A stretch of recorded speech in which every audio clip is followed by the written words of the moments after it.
Assalamualaikum warahmatullahi wabarakatuh. Saya Sagina Juanda Putri, NIM 2402043 dari Prodi Agroteknologi di Institut Teknologi Perkebunan Pelalawan Indonesia. Saya akan menjelaskan tentang pengaruh alelopati beberapa jenis tanaman terhadap perkecambahan dengan dosen pengampu Ibu Salmiati MPD PhD. Alelopati merupakan pelepasan senyawa kimia oleh suatu jenis tumbuhan lainnya. Alelopati juga dapat didefinisikan sebagai suatu fenomena alam di mana suatu organisme memproduksi dan mengeluarkan suatu senyawa biomolekul ke lingkungan dan senyawa tersebut. Dan alelopati merupakan pengaruh langsung atau tidak langsung, menguntungkan atau merugikan dari suatu tumbuhan terhadap tumbuhan lain melalui produksi senyawa-senyawa kimia yang dikeluarkan ke lingkungan. Tujuan praktikum ini 1. Mengetahui pengaruh zat alelopati terhadap pertumbuhan tanaman. 2. Mengetahui jenis tanaman yang paling sedikit terpengaruh oleh zat alelopati. 3. Mengetahui interaksi antara konsentrasi zat alelopati dengan jenis tanaman terhadap pertumbuhan tanaman. 4. Mengukur sejauh mana pengaruh senyawa alelopati terhadap kecepatan dan persentase perkecambahan. Alat: 1 gelas beker, 2 blender, 3 gunting, 4 pipet tetes, 5 pisau, 6 penyaring, 7 kertas wrap. Bahan: 1 rumput teki, 2 rumput alang-alang, 3 kacang hijau.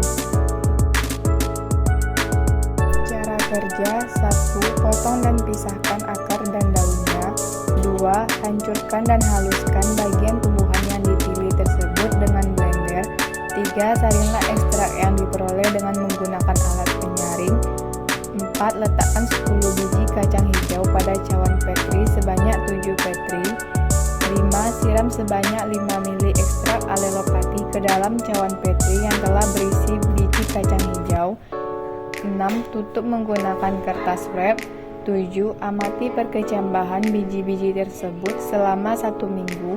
Tentukan persen kecambahnya dan ukur panjang kecambahnya.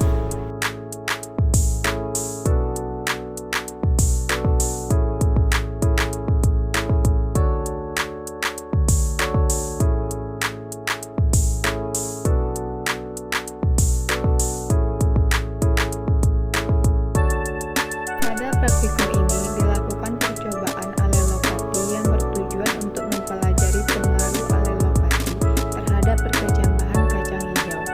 Pada praktikum alelopati dilakukan pengamatan terhadap perkecambahan kacang hijau yang dihambat pertumbuhannya dengan menggunakan alelopati dari ilalang dan teki. Alelopati yang diberikan pada setiap perlakuan berbeda-beda agar dapat membedakan pengaruh alelopati yang baik untuk menghambat pertumbuhan kecambah kacang hijau. Pada praktikum ini menggunakan perbandingan 1:7, 1:14, 1:21 dan kontrol. Praktikum ini juga dilakukan dengan pengamatan selama 10 hari terhadap perkecambahan tanaman kacang hijau.